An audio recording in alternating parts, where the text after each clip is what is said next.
So we're talking a lot about the 7 really critical financial tools for you to run your business, and we have hit upon the mother of all tools, and that is the business P&L, otherwise known as the profit and loss report. Now, if you did nothing else, and I don't recommend that, but if you did nothing else, and you only had one report, then I would want you to have the business profit and loss report, because this really is the bread and butter of what's happening on a day-to-day basis with your business. So let's take a look at this. Now, the business P&L report, you'll notice, mirrors very much the chart of accounts module that we've already gone over. It's because the chart of accounts is used, and that's the back end, if you will, of the business P&L report. It becomes a P&L or transitions from a chart of accounts to a profit and loss report when you put data into it.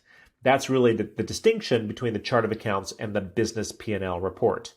And that data needs to be snapshot over a period of time. So the time sequence also is important to contributing to the business P&L report. So you can see this P&L report was created for a January through June 2021 time period. And in this particular business, you can see the report is saying, okay, the business had $254,490.35 in sales in that period of time.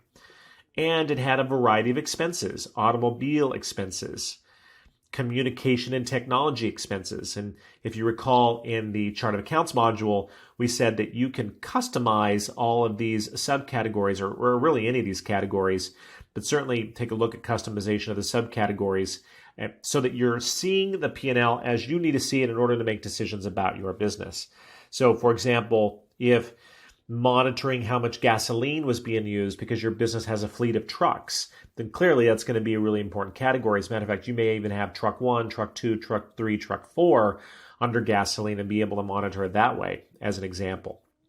So the business P&L, the big tool in this suite of 7 tools says, all right, we've got our expenses, all the subcategories of expenses, communication technology, compensation. This does not include owner compensation outside of the W-2 structure. Remember, that is considered an owner dividend. That does not appear on the business P&L. That appears on the balance sheet. But all wages paid to you as an owner, or wages and salaries or bonuses or commissions paid to anybody else on the team, goes under compensation. The exception might be some businesses have salespeople that comes between income and profit in a little tiny thing here called cost of goods sold.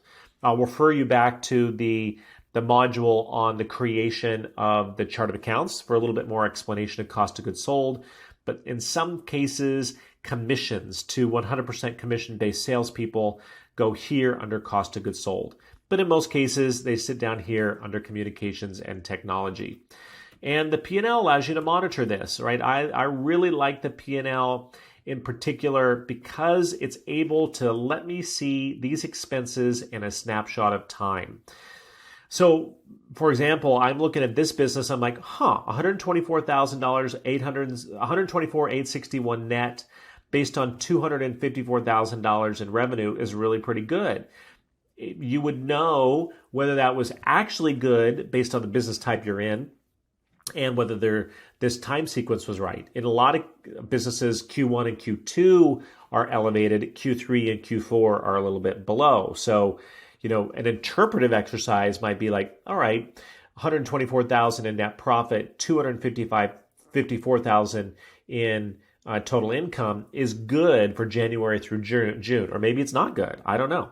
But the business P&L report, the mother of all reports, is pulled in your QuickBooks file or whatever software you're using. You can select the period of time that you're going to do it for. And by the way, you can also do comparison periods if you have the data in there for previous years.